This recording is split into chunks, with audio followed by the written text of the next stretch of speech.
ನಮಸ್ಕಾರ ವೀಕ್ಷಕರೇ, ಈಗ ತಾನೇ ಬಂದಂತ ಸುದ್ದಿ, ಇವತ್ತಿನ ಬ್ರೇಕಿಂಗ್ ನ್ಯೂಸ್, ಇವತ್ತಿನ ಗುಡ್ ನ್ಯೂಸ್ ಹಾಗೂ ಇವತ್ತಿನ ನ್ಯೂ ಅಪ್ಡೇಟ್ ಏನೆಂದರೆ ರಾಜ್ಯದ ಗೃಹಲಕ್ಷ್ಮಿಯರಿಗೆ ಮರು ಅರ್ಜಿ ಸಲ್ಲಿಕೆಗೆ ಶೀಘ್ರವೇ ಅವಕಾಶ. ಚಿಂತೆ ಬೇಡ, ಯಾಕೆಂದ್ರೆ ನಿಮ್ಮ ಮನೆ ಬಾಗಿಲಿಗೆ ಸಿಗಲಿದೆ ಎಲ್ಲ ಸೌಲಭ್ಯಗಳು. ಮತ್ತು ರಾಜ್ಯದ ಪಡಿತ ಚೀಟಿದಾರರ ಗಮನಕ್ಕೇನೆಂದರೆ ರೇಷನ್ ಕಾರ್ಡ್ ವಿತರಣೆ ಬಗ್ಗೆ ವಿಶೇಷ ಮಾಹಿತಿ ಬಂದಿದೆ. ರಾಜ್ಯದ ಜನರಿಗೆ ಬಂಪರ್ ಗುಡ್ ನ್ಯೂಸ್. ಹೌದು ವೀಕ್ಷಕರೇ, ಹೊಸ ಇಲಾಖೆ ಪ್ರಜಾ ಸೇವೆ ಅಸ್ತಿತ್ವಕ್ಕೆ ಬರಲಿದೆ. ಮತ್ತು ಆಧಾರ್ ಕಾರ್ಡ್ ವೀಕ್ಷಕರೇ, ಜುಲೈ 1ರಿಂದ ಆಧಾರ್ ಕಾರ್ಡ್ನಲ್ಲಿ ಯಾವ್ಯಾವ ಸೇವೆ ಸಂಪೂರ್ಣ ಫ್ರೀಯಾಗಿ ದೊರೆಯಲಿದೆ ಅದರ ಬಗ್ಗೆ ತಿಳಿದುಕೊಳ್ಳೋಣ. ಮತ್ತು ಸರ್ಕಾರಿ ನೌಕರರಿಗೆ ಗುಡ್ ನ್ಯೂಸ್ ಏನೆಂದರೆ ಈ ಪಾವತಿ ಮೂಲಕ ನೇರವಾಗಿ ಬ್ಯಾಂಕ್ ಖಾತೆಗೆ ವೇತನ ಜಮಾ ಮಾಡಿಕೊಳ್ಳಬಹುದಾಗಿದೆ.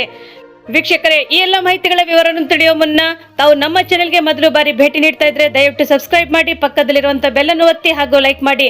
ಈ ಎಲ್ಲ ಮಾಹಿತಿಗಳ ವಿವರವನ್ನು ತಿಳಿಯಬೇಕಾದ್ರೆ ದಯವಿಟ್ಟು ತಾವು ಸ್ಕಿಪ್ ಮಾಡದೆ ಈ ವಿಡಿಯೋವನ್ನು ಪೂರ್ತಿಯಾಗಿ ನೋಡಿ. ವೀಕ್ಷಕರೇ, ರಾಜ್ಯದ ಗೃಹಲಕ್ಷ್ಮಿಯರಿಗೆ ಒಂದು ಬಂಪರ್ ಗುಡ್ ನ್ಯೂಸ್ ಏನೆಂದರೆ ಗೃಹಲಕ್ಷ್ಮಿ ಯೋಜನೆ ಅರ್ಜಿ ಸಲ್ಲಿಸುವ ಪ್ರಕ್ರಿಯೆಯನ್ನು ತೆರೆಯಲು ಕರ್ನಾಟಕ ಸರ್ಕಾರ ಸಿದ್ಧತೆ ನಡೆಸುತ್ತಿದೆ. ಹೌದು ವೀಕ್ಷಕರೇ, ಈ ಹಿಂದೆ ಅರ್ಜಿ ಸಲ್ಲಿಸಲು ಸಾಧ್ಯವಾಗದ ಅರ್ಹ ಮಹಿಳೆಯರಿಗೆ ಮತ್ತೊಂದು ಅವಕಾಶ ಕಲ್ಪಿಸಿಕೊಡಲಾಗುತ್ತಿದೆ. ಹಾಗಾದ್ರೆ ಮಹಿಳಾ ಮತ್ತು ಮಕ್ಕಳ ಅಭಿವೃದ್ಧಿ ಇಲಾಖೆಯ ಅಂತಿಮ ಹಂತದ ಸಿದ್ಧತೆಯಲ್ಲಿದ್ದು ಮತ್ತು ಮುಂದಿನ 2-3 ದಿನಗಳಲ್ಲಿ ಹೊಸ ಅರ್ಜಿ ಸಲ್ಲಿಕೆಗೆ ಅವಕಾಶ ದೊರೆಯುವಂತ ಸಾಧ್ಯತೆ ಇದೆ ಎಂದು ಕೂಡ ಅಧಿಕಾರಿಗಳು ತಿಳಿಸಿದ್ದಾರೆ. ಮತ್ತು ಈ ವ್ಯವಸ್ಥೆಯಲ್ಲಿ ವಿಶೇಷವಾಗಿ ಸಹಾಯ ಯಾರಿಗೆ ವ್ಯವಸ್ಥೆ ದೊರೆಯಲಿದೆ ಅಂದರೆ ಬಡವರು, ಗ್ರಾಮೀಣರು, ಅನಕ್ಷರಸ್ಥರು, ಮಹಿಳೆಯರಿಗೆ ಈ ಯೋಜನೆಯಿಂದ ಹೊರಗೆ ಉಳಿಯದಂತೆ ನೋಡಿಕೊಳ್ಳಲು ಸರ್ಕಾರ ವಿಶೇಷ ಸಹಾಯ ವ್ಯವಸ್ಥೆಯನ್ನು ಯೋಜಿಸುತ್ತಿದೆ. ಪ್ರಸ್ತಾವವಾಗಿ ವ್ಯವಸ್ಥೆಯಲ್ಲಿ ಅಡಿಯಲ್ಲಿ ಅಂಗನವಾಡಿ ಕಾರ್ಯಕರ್ತರು ಮಹಿಳೆಯರು ಅರ್ಜಿಗಳನ್ನು ಭರ್ತಿ ಮಾಡಲು ಮತ್ತು ಸಲ್ಲಿಸಲು ಸಹಾಯ ಮಾಡುತ್ತಿದ್ದಾರೆ. ಹಾಗಾದರೆ ಉದ್ದೇಶಕ್ಕಾಗಿ ಅಂಗನವಾಡಿ ಕಾರ್ಯಕರ್ತರ ಫೋನ್ಗಳಲ್ಲಿ ಮೀಸಲಾದಂಥ ಮೊಬೈಲ್ ಅಪ್ಲಿಕೇಶನ್ ಆ್ಯಪ್ ಅನ್ನು ಇನ್ಸ್ಟಾಲ್ ಮಾಡಲಾಗುತ್ತದೆ ಮತ್ತು ಆನ್ಲೈನ್ ಸೇವೆಗಳನ್ನು ಕೂಡ ಬಳಸುವುದರಲ್ಲಿ ತೊಂದರೆಗಳು ಎದುರಿಸುವ ಅಥವಾ ಡಿಜಿಟಲ್ ಸೌಲಭ್ಯಗಳನ್ನು ಪಡೆಯಲು ಯಾವುದೇ ಸಾಧ್ಯವಾಗದ ಮಹಿಳೆಯರಿಗೆ ಇದು ಸಹಾಯ ಮಾಡುತ್ತದೆ. ಯಾಕೆಂದರೆ ಈ ಮನೆ ಬಾಗಿಲಿಗೆ ಮಾತ್ರ ಸಹಾಯದ ಜೊತೆಗೆ ಮತ್ತು ಹಿಂದಿನ ಅರ್ಜಿ ಪ್ರಕ್ರಿಯೆಯಂತೆ ಕರ್ನಾಟಕ 1, ಬೆಂಗಳೂರು 1, ಗ್ರಾಮ 1 ಕೇಂದ್ರಗಳು ಈ ಕೇಂದ್ರಗಳ ಮೂಲಕ ಅರ್ಜಿಗಳನ್ನು ಸ್ವೀಕರಿಸುವ ನಿರೀಕ್ಷೆಯಲ್ಲಿದೆ ಎಂದು ಕೂಡ ಹೇಳಲಾಗುತ್ತಿದೆ. ಹಾಗಾದರೆ ಹೊಸ ಸುತ್ತಿನ ಅರ್ಜಿಗಳಿಗೆ ಹೆಚ್ಚುವರಿ ಪರಿಶೀಲನಾ ಕ್ರಮಗಳನ್ನು ಸರ್ಕಾರವು ಅನ್ವೇಷಿಸುತ್ತಿದೆ ಮತ್ತು ನಿಖರತೆಯನ್ನು ಕೂಡ ಸುಧಾರಿಸಲು ಮತ್ತು ನಕಲು ಮಾಡುವುದನ್ನು ತಡೆಯಲು ಬಯೋಮೆಟ್ರಿಕ್ ದೃಢೀಕರಣವನ್ನು ಮತ್ತು ಮುಖ ಗುರುತುವಿಕೆಯ ತಂತ್ರಜ್ಞಾನವನ್ನು ಸೇರಿಸಲು ಅಧಿಕಾರಿಗಳು ಮುಂದಾಗಿದ್ದಾರೆ. ಹಾಗಾದರೆ ಅಂಗನವಾಡಿ ಕಾರ್ಯಕರ್ತರು ಪ್ರಸ್ತುತ ತಮ್ಮ ಫೋನ್ಗಳಲ್ಲಿ ಹೆಬ್ಬೆರಳು ಗುರುತು ಅಥವಾ ಡಿವೈಸ್ ಅನ್ನು ಜೋಡಿಸುವ ಕಾರಣ ಅಂತಿಮ ಪರಿಶೀಲನಾ ಕಾರ್ಯವಿಧಾನ ಹೇಗಿರಬಹುದು ಅನ್ನೋದರ ಬಗ್ಗೆ ಚರ್ಚೆಗಳು ಕೂಡ ನಡೆಯುತ್ತಿವೆ ಎಂದು ಕೂಡ ಹೇಳಲಾಗುತ್ತದೆ. ಹಾಗಾದರೆ ಏನೆಲ್ಲ ಮಾಹಿತಿ ನಮಗೆ ಬೇಕಾಗುತ್ತದೆ ಅಂದರೆ ಅರ್ಜಿದಾರರು ತಮ್ಮ ಹೆಸರು, ವಿಳಾಸ ಮತ್ತು ಆಧಾರ್ ಕಾರ್ಡ್ ಮಾಹಿತಿಯಂತಹ ಮೂಲಭೂತ ವಿವರಗಳನ್ನು ಒದಗಿಸಬೇಕಾಗುತ್ತದೆ. ಹಿಂದಿನ ಅರ್ಜಿಯ ಪ್ರಕ್ರಿಯೆಯನ್ನು ಕೋಲಾರದ ಹೆಚ್ಚಿನ ಮಾಹಿತಿ ಮುಂದುವರಿಯುವಂತಹ ನಿರೀಕ್ಷೆಯಲ್ಲಿದೆ ಎಂದು ಕೂಡ ಹೇಳಲಾಗುತ್ತಿದೆ. ಮತ್ತು ಜೊತೆಗೆ ನೇರ ಪ್ರಯೋಜನ ವರ್ಗಾವಣೆ ಅನುಕೂಲವಾಗುವಂತೆ ಕರ್ನಾಟಕದೊಳಗೆ ಇರುವಂತಹ ಬ್ಯಾಂಕ್ ಖಾತೆ ವಿವರಗಳನ್ನು ಕೂಡ ಒದಗಿಸಲು ಅರ್ಜಿದಾರರು ಕೇಳಬಹುದು. ಹಾಗಾದರೆ ಜಾತಿ ಪ್ರಮಾಣ ಪತ್ರ ಹೊಂದಿರುವಂತಹ ಮಹಿಳೆಯರು ಕೂಡ ಅರ್ಜಿ ಪ್ರಕ್ರಿಯೆ ಸಮಯದಲ್ಲಿ ಸ್ವಯಂ ಘೋಷಿತ ಜಾತಿ ಪ್ರಮಾಣ ಪತ್ರವನ್ನು ಕೂಡ ಅದರ ಮಾಹಿತಿಯನ್ನು ಕೂಡ ಸಲ್ಲಿಸಲು ಅನುಮತಿಸಬಹುದು.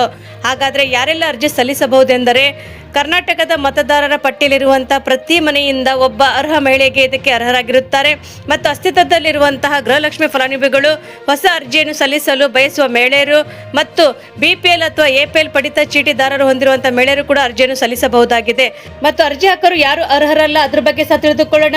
ಮೃತ ಗೃಹಲಕ್ಷ್ಮಿ ಫಲಾನುಭವಿಗಳ ಹೆಸರಿನಲ್ಲಿ ಅರ್ಜಿಗಳನ್ನು ಸಲ್ಲಿಕೆ ಮಾಡಬಾರದು ಮತ್ತು ಆಧಾರ ತೆರಿಗೆ ರಿಟರ್ನ್ಸ್ ಸಲ್ಲಿಸುವಂತ ವ್ಯಕ್ತಿಗಳು ಮಾಡಬಾರದು ಮತ್ತು GST ರಿಟರ್ನ್ಸ್ ಸಲ್ಲಿಸುವಂತವರು ಕೂಡ ಮಾಡಬಾರದು. ಎಲ್ಲ ಅರ್ಹ ಮಹಿಳೆಯರು ಈ ಯೋಜನೆಯ ಲಾಭ ಪಡೆಯುವ ಅವಕಾಶವನ್ನು ಪಡೆಯುವುದನ್ನು ಖಚಿತಪಡಿಸಿಕೊಳ್ಳುವುದು ಹೊಸ ಅರ್ಜಿ ಸಲ್ಲಿಕೆ ಅಭಿಯಾನದ ಗುರುತು ಆಗಿದೆ ಎಂದು ಕೂಡ ಅಥವಾ ಇದರ ಗುರಿ ಆಗಿದೆ ಎಂದು ಕೂಡ ಅಧಿಕಾರಿಗಳು ತಿಳಿಸಿದ್ದಾರೆ. ಸರ್ಕಾರವು ವಿವರವಾದಂತಹ ಮಾರ್ಗಸೂಚಿಗಳನ್ನು ಹೊರಡಿಸುವ ಮತ್ತು ಶೀಘ್ರದಲ್ಲೇ ಅರ್ಜಿಗಳನ್ನು ಪುನಃ ತೆರೆಯುವಂತಹ ಬಗ್ಗೆ ಎಲ್ಲ ಸಿದ್ಧತೆಗಳು ನಡೆಸುತ್ತಿದೆ ಎಂದು ಕೂಡ ತಿಳಿದು ಬಂದಿದೆ ಎಂದು ಹೇಳಲಾಗುತ್ತಿದೆ.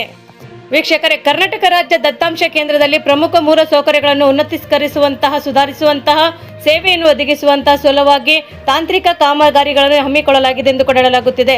ಹಾಗಾದರೆ ಈ ಹಿನ್ನೆಲೆಯಲ್ಲಿ ಪಡಿತರ ವಿತರಣಾ ಸೇವೆಯಲ್ಲಿ ಕೂಡ ತಾತ್ಕಾಲಿಕ ವ್ಯತ್ಯಯ ಕೂಡ ಉಂಟಾಗಲಿದೆ ಎಂದು ಕೂಡ ಹೇಳಲಾಗುತ್ತಿದೆ. ಸಿಬ್ಬಂದಿ ಮತ್ತು ಆಡಳಿತ ಸುಧಾರಣೆ ಇಲಾಖೆ ಇದರ ಸಕಾಲ ಮಿಷನ್ ಮತ್ತು ಮಾನ್ಯ ಸರ್ಕಾರದ ಪ್ರಧಾನ ಕಾರ್ಯದರ್ಶಿಗಳ ಆದೇಶದಂತೆ ರಾಜ್ಯ ದತ್ತಾಂಶಗಳಲ್ಲಿ ಕೇಂದ್ರದಲ್ಲಿ ನಾಗರಿಕ ನಿರ್ವಹಣಾ ಚಟುವಟಿಕೆಗಳನ್ನು ಕೈಗೊಳ್ಳಲಾಗುತ್ತಿದೆ ಎಂದು ಕೂಡ ಹೇಳಲಾಗುತ್ತಿದೆ. ಹಾಗಾದರೆ ಈ ಅವಧಿಯಲ್ಲಿ ತಾಂತ್ರಿಕ ಕಾರಣಗಳಿಂದ ಸರ್ವರ್ ಲಭ್ಯವಾಗಿರುವುದಿಲ್ಲ. ಹಾಗಾಗಿ ಜಿಲ್ಲೆಯ ಪಡಿತರ ಚೀಟಿದಾರರು ಈ ಅವಧಿಯಲ್ಲಿ ಪಡಿತರ ವಿತರಣೆಯಲ್ಲಿ ಉಂಟಾಗುವಂತಹ ವ್ಯತ್ಯಯನ್ನು ಸಹಕರಿಸಬೇಕಾಗಿ ಆಹಾರ ಮತ್ತು ನಾಗರಿಕ ಸರಬರಾಜು ಮತ್ತು ಗ್ರಾಹಕರ ವ್ಯವಹಾರಗಳ ಇಲಾಖೆಯ ಉಪನಿರ್ದೇಶಕರು ಪ್ರಕಟಣೆ ಕೋರಿದ್ದಾರೆ. ಯಾಕೆಂದರೆ ಸ್ಥಗಿತಗೊಳ್ಳಲಾಗಿರುವಂತಹ ಪ್ರಮುಖ ಸೇವೆಗಳೆಂದರೆ ನಾಗರಿಕ ಸೇವಾ ಕೇಂದ್ರಗಳಾದಂತಹ ಗ್ರಾಮ 1, Karnataka one, Bengaluru one, digital ಸೇವೆಗಳು, ಕಂದಾಯ ಇಲಾಖೆಯ ಸೇವೆಗಳೆಂದರೆ ನಾಡ ಕಚೇರಿಯಲ್ಲಿ ಸೇವೆಗಳಾದಂಥ ಜಾತಿ, ಆದಾಯ, ವಾಸಸ್ಥಳ ಪ್ರಮಾಣ ಪತ್ರಗಳು ಮತ್ತು ಭೂಮಿ ಪೋರ್ಟಲ್ ಪಹಣಿಗಳನ್ನು ಕೂಡ ಮತ್ತು ಮೊಟೇಷನ್ ಕೂಡ ಸೇವೆಗಳು ಕೂಡ ಮಾಡಲಾಗುತ್ತದೆ. ಆಹಾರ ಮತ್ತು ನಾಗರಿಕ ಸರಬರಾಜು ಇಲಾಖೆಯು ರೇಷನ್ ಕಾರ್ಡ್ ಅರ್ಜಿ ಮತ್ತು ತಿದ್ದುಪಡಿಯ ಪ್ರಕ್ರಿಯೆಯನ್ನು ಕೂಡ ನಡೆಸುತ್ತದೆ ಎಂದು ಹೇಳಲಾಗುತ್ತಿದೆ.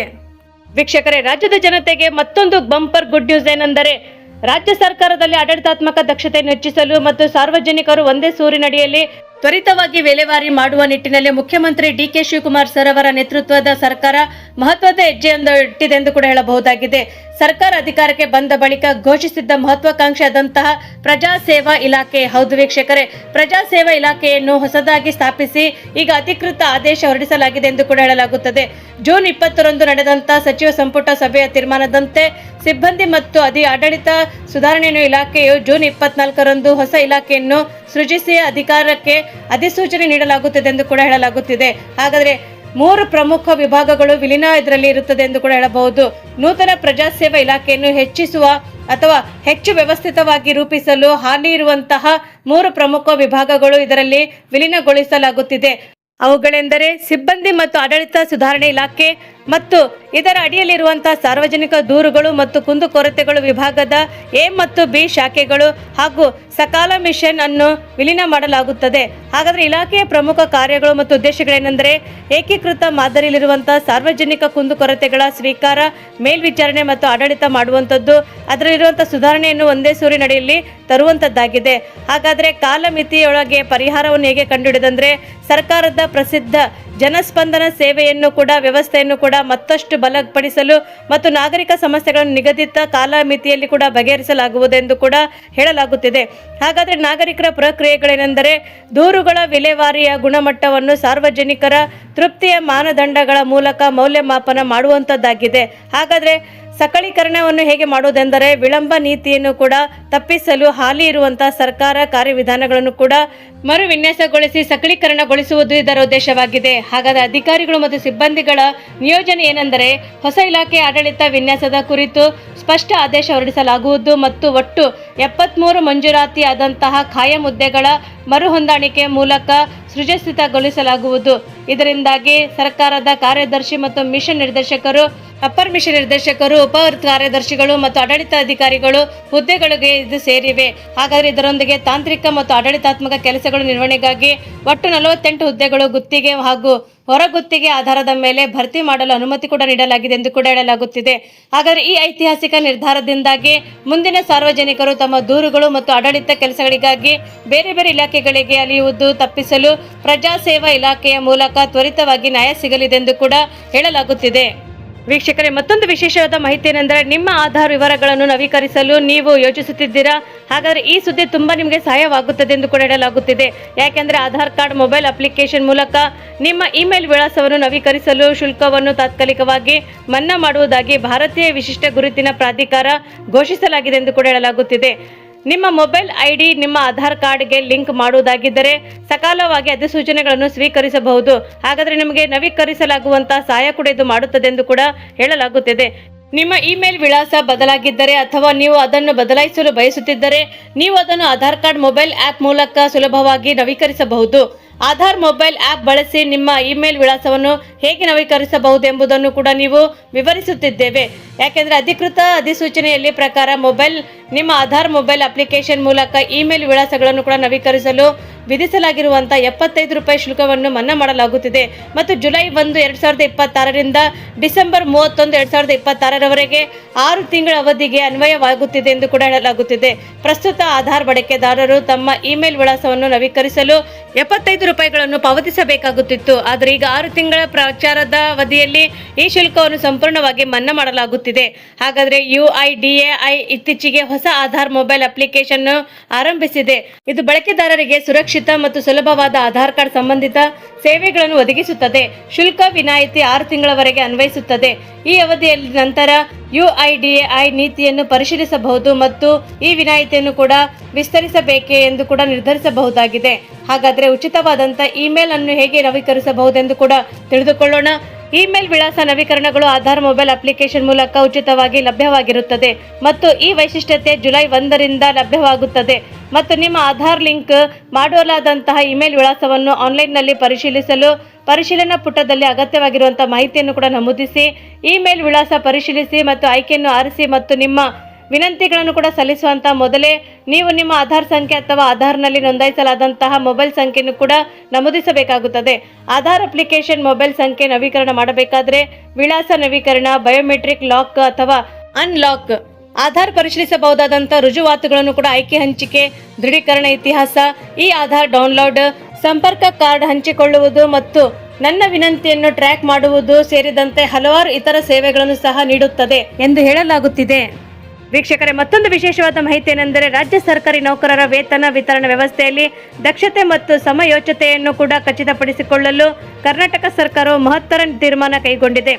ವೇತನ ಬಿಲ್ಲುಗಳ ಯಶಸ್ವಿ ಡಿಜಿಟಲ್ಕರಣ ಹಾಗೂ HRMS 2.0 ಮತ್ತು ಖಜಾನೆ 2 ನಡುವಿನ ತಡೆರಹಿತ ಸಂಯೋಜನೆಯನ್ನು ಕೂಡ ಹಿನ್ನೆಲೆಯಲ್ಲಿ ಕೂಡ ಹೊಸ ಕೇಂದ್ರೀಕೃತ ವೇತನ ವಿತರಣಾ ವ್ಯವಸ್ಥೆಯನ್ನು ಜಾರಿಗೆ ತರಲಾಗಿದೆ. ಹಾಗಾದರೆ ಖಜಾನಾ ಆಯುಕ್ತರ ಕಚೇರಿಯಿಂದ ಹೊರಡಿಸಲಾದಂತಹ ಸಂತೋಲೆಯನ್ನು ಕೂಡ ಈ ಪ್ರಕಾರ ಸಾಂಪ್ರದಾಯಿಕ ವೇತನ ಸೇರಾ ಮತ್ತು ವಿತರಣಾ ವ್ಯವಸ್ಥೆಯನ್ನು ಕೂಡ ಬದಲಾಯಿಸಿ ನಿಗದಿತ ವೇಳಾಪಟ್ಟಿಯಂತೆ ವೇತನ ಮತ್ತು ಲೆಕ್ಕಪತ್ರದ ಕಚೇರಿ ಮಾದರಿಯಲ್ಲಿ ಕೂಡ ಕೇಂದ್ರೀಕೃತವಾಗಿ ಈ ಪಾವತಿ ಮೂಲಕ ನೇರವಾಗಿ ನೌಕರರ ಬ್ಯಾಂಕ್ ಖಾತೆಗೆ ವೇತನವನ್ನು ಜಮೆ ಮಾಡಲು ಉದ್ದೇಶಿಸಲಾಗಿದೆ ಎಂದು ಕೂಡ ಹೇಳಲಾಗುತ್ತಿದೆ. ಜೂನ್ 26ರಿಂದ ಪ್ರಾಯೋಗಿಕವಾಗಿ ಇದು ಜಾರಿಗೆ ಬರಬಹುದು ಎಂದು ಕೂಡ ಹೇಳಲಾಗುತ್ತಿದೆ.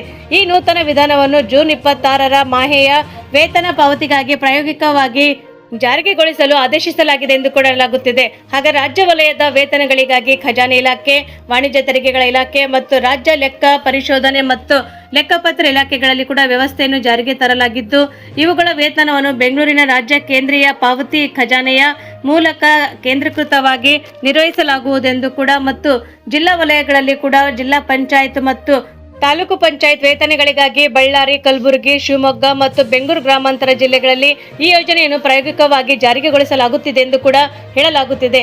ಪ್ರಾಯೋಗಿಕವಾಗಿ ಯೋಜನೆಗೆ ಒಳಪಡಿಸುವಂತಹ ಇಲಾಖೆಗಳ DDO ಅಥವಾ HRMS 2.0ನಲ್ಲಿ ವೇತನ ವಿವರಗಳನ್ನು ನಿಖರವಾಗಿ ಪರಿಶೀಲಿಸಿ ನಿಗದಿತ ವೇಳಾಪಟ್ಟಿಯೊಳಗೆ ಅನುಮೋದಿಸಬೇಕಾಗಿದೆ ಅಥವಾ ಅನುಮೋದಿಸಬೇಕು ಎಂದು ಕೂಡ ಹೇಳಲಾಗುತ್ತದೆ.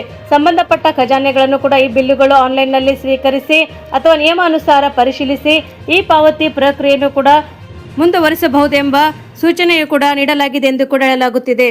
ವೀಕ್ಷಕರೇ, ತಾವು ನಮ್ಮ ಈ ವಿಡಿಯೋ ಮೊದಲು ಬಾರಿಗೆ ನೋಡುತ್ತಿದ್ರೆ ದಯವಿಟ್ಟು ಸಬ್ಸ್ಕ್ರೈಬ್ ಮಾಡಿ, ಪಕ್ಕದಲ್ಲಿರುವಂಥ ಬೆಲ್ಲನ್ನು ಒತ್ತಿ ಹಾಗೂ ಲೈಕ್ ಮಾಡಿ. ನಿಮ್ಮ ಸಲಹೆ ಸೂಚನೆಗಳು ಏನಾದರೂ ಇದ್ದರೆ ನಮಗೆ ಕಮೆಂಟ್ ಬಾಕ್ಸಲ್ಲಿ ತಿಳಿಸಿ, ಯಾಕೆಂದರೆ ಮುಂದಿನ ಅಪ್ಡೇಟ್ಗಳಿಗೆ ನಮಗೆ ಸಹಾಯವಾಗುತ್ತದೆ. ಮತ್ತು ನಮ್ಮ ಈ ವಿಡಿಯೋ ತಾವು ಪೂರ್ತಿಯಾಗಿ ನೋಡಿದ್ದಕ್ಕೆ ತಮಗೆ ಧನ್ಯವಾದಗಳು.